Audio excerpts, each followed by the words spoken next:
السؤال ده سؤال حزين جدا، لأنه إن دل على شيء يدل على مشكلة متأصلة جواكي.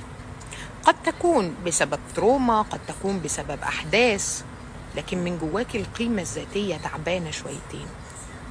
إني أشوف واحد وأنجذب له وأندفع هذا الاندفاع العاطفي، لا ومش بس كده، ده أنا عايزة كمان أستثمر فيه، ومش بس كده، ده أنا ما أعرفوش، ومش بس كده، ده من جواه شرقي ومن براه منفتح. يعني توليفة كده مفروض تنفر البنت الطبيعية اللي عندها عقلية ناضجة، لكن هي بتجذب الأشخاص اللي عندهم مشاكل داخلية، بتجذب الشخص اللي زي حالاتك كده، اللي ما عندوش حدود ومش فاهم هو عايز ايه سر ان انا عايزه استثمر في واحد معرفوش، صفاته متناقضه، من بره الله الله ومن جوه يعلم الله.